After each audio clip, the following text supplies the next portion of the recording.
Okay, welcome to Rubicon's Basement. This is just going to be a review of a little tournament that I just held yesterday. It's today, Sunday, yeah, so it was yesterday. And I'm just giving you something nice to look at so you don't have to see my light shining off my balding head. Bald head. What it was a 1,600 point no lord tournament.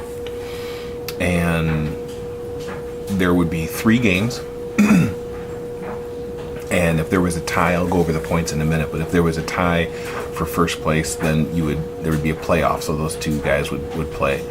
We made it open lists, so when you place your troops, you have to tell what it is if your opponent asks. We made a 1 hour and 45 minute time limit, and that seemed to work out pretty good with about 15 minutes left to clean up and tally up points. Tallying up points was very easy, and I'll get over that in a second. If we run out of time, your opponent gets to finish the bottom of that turn. And again, with 3 games starting at 10:30, we finished about 4:30 with 3 games and enough. And we were all friendly. We all knew each other, so it wasn't that big. We had 8 players, which was really good. So what we did was we did then 6 turns. We did standard building and terrain rules. We made the distinction that open ground is terrain, so if anybody had the curse on or any kind of beast magic, you would know. I did say that there would be no virtual pivots, so you could railroad if you wanted to. Again, it's 1,600 points. No lord characters or named characters would be allowed in this. And here's the unique thing that I thought would speed up the gameplay a little bit faster. Now, the hobby store owner had already set up the 4x4 squares for the table, because we were playing on 4 foot by 4 foot at 1,600 points, and he had already had 4 pieces of terrain on the table, but there was no not one of the pieces of table had a forest on it. So we had 4 gaming tables, and that one piece was a forest piece. So anyways, but that being said, there was only 4 pieces of terrain on the table, and when you get on your side of the table, that side would be your side. So then what we did is we pooled all the pieces and put all the pieces in the center of the table. You rolled a die. Whoever rolled highest got to pick the first piece of terrain and place it on the board. But it could only be placed in one of the 4 quadrants of the board. It could be placed on your side or your opponent's side. So in other words, what that means is you have 4 pieces of terrain, and each one of those pieces of terrain could be anywhere in a quadrant. So I could pick up a hill and put it on my opponent's side of the table in one of their 2 quadrants, or I could put it on my own.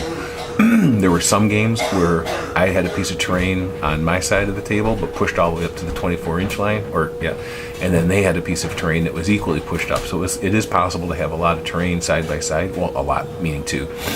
It's also possible that you could have had 4 pieces of terrain right in the center of the table, because there was no restriction on how close they could be, just so long as they were in that quadrant. But I'll tell you what, it worked out really good. That went very swiftly. The terrain was already on the table. You pick the things, you move them, you place them, and it really made it nice. And also, knowing that you're going to stay on the side that you are also made that pretty nice. We did standard deployment, so 12 inches in, battle line, and again, I'll get over the points in a second. We also rolled off for first turn, and whoever rolls highest has to place their unit and claim their side. You also got +1 to go first if you deployed completely before your opponent, and scouts and things like that don't count as drops. So here's where we go over the winning stuff.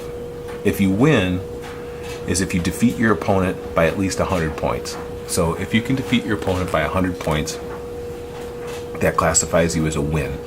If you win the game, you get 15 battle points. So if you lose the game, you get 5 battle points. If the margin of victory is less than 100 points, both of you share that, so you both get 10 battle points. So my cat's going to jump on the table. He's been wanting to play. So you get a win, you get 15 points. Now, here's where the table quadrants are important also. You can claim a quadrant of the table with your general, with your BSB, or any unit that has a standard. That unit has to be the majority of it in that quadrant to claim it. So there were different points too. So if I could get across the table and into my opponent's quadrant, that's worth 2 more battle points. If I can get into his other quadrant with a standard BSB or general, that's worth 2 more battle points. I can also claim a battle point, 1 battle point for each of my own quadrants. So that means if I can get a BSB, a standard, or my general in both of his quadrants and both of mine, that can give me a total of 6 battle points extra. If I win the game, I get 15. So that's a total of 21 max battle points that you can get. Now, your opponent can also claim the same quadrants as you, except for their side of the table, each quadrant's worth 1 only, and my side of the table, it's worth 2. You could both claim the same quadrant. Each quadrant can only be claimed once by the same army. So if I had a general and a BSB in the same quadrant of my opponent's army, I can't double that up. It has to be 2 points for one quadrant, 2 points for another quadrant, 1 point for my own quadrant, and 1 point for the other side of my own quadrant. So hopefully, but it's nice because then you get a maximum of 63 total points that you can get. 15 for the win, and if you can claim all 4 quadrants, then you also get those 6 battle points. So total max over 3 games would be 63 points. So there's no contesting the quadrants, but you can claim the same quadrant, which is it's kind of cool. Worked out pretty well. I also made the distinction that all models used has to be the proper base size and height, and if you don't have those models, your opponent must assume that they are on the proper base size and the model is the correct height for the purposes of line of sight, shooting, and hand-to-hand.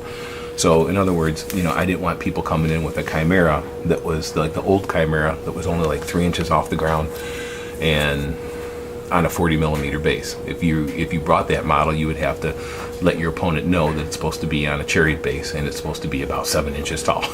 So they should know that. So if they wanted to shoot at it or know how many models would be in base-to-base contact with that, worked out pretty nice. So at this point,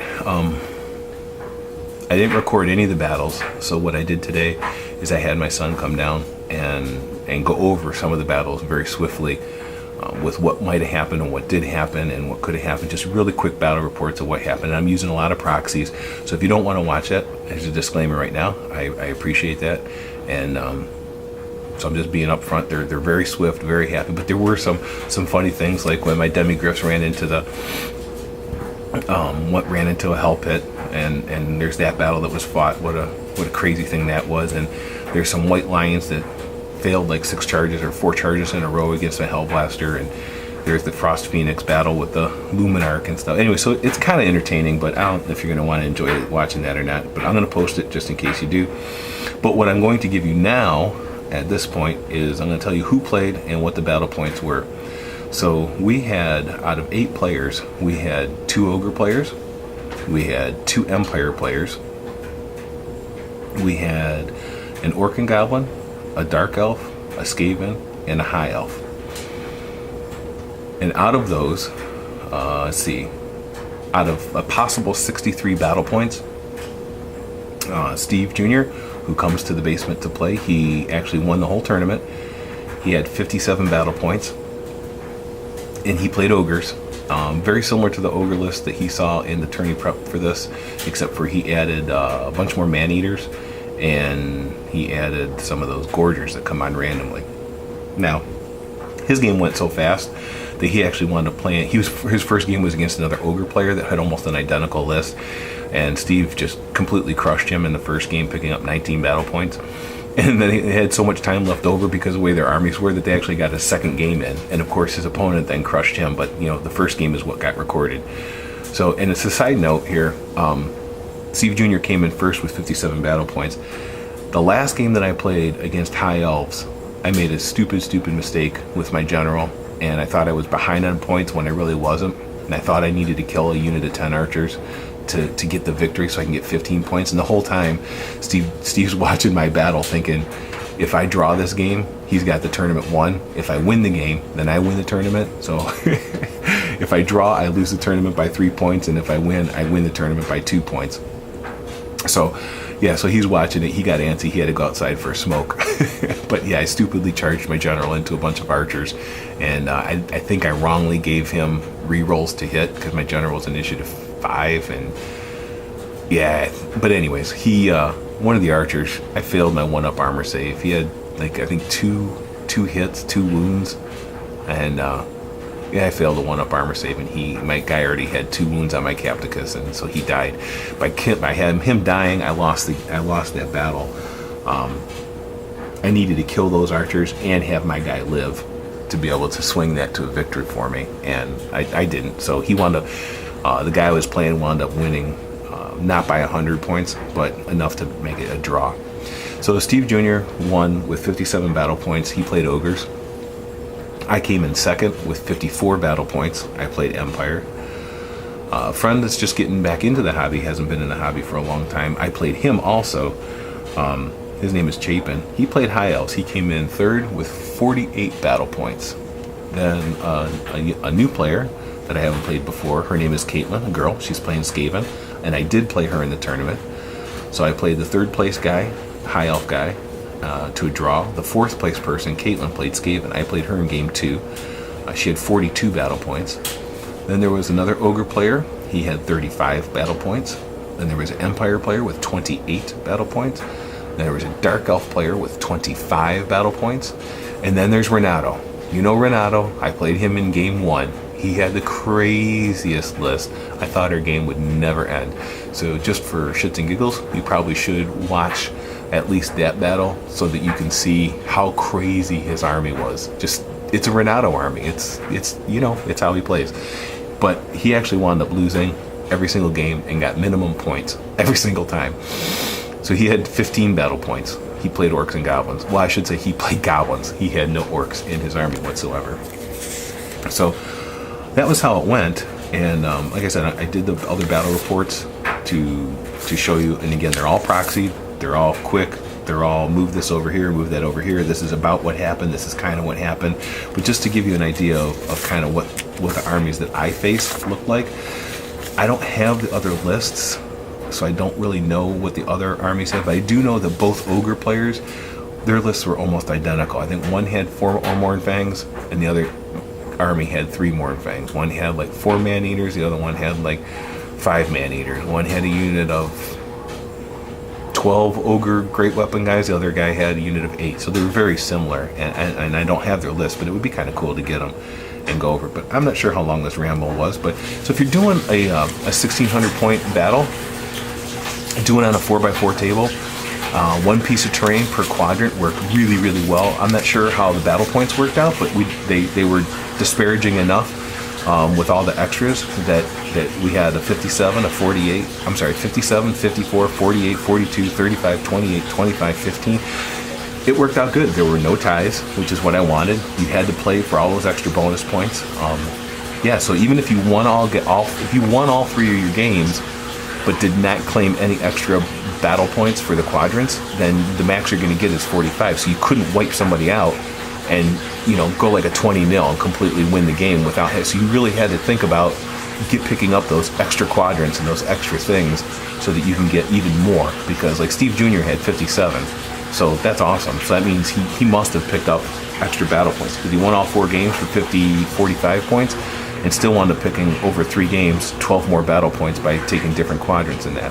So it's really cool, and I appreciate you for watching, and I hope that you don't mind the hurried, frantic pace that is the 3 battle reports that'll be coming up. But my son wanted to go out and play basketball, and he was kind enough to push the miniatures around with me, and we did that. So we're going to get it up, and we're going to get it out, and I hope you enjoy it. And we will check you next time from Rubicon's Basement.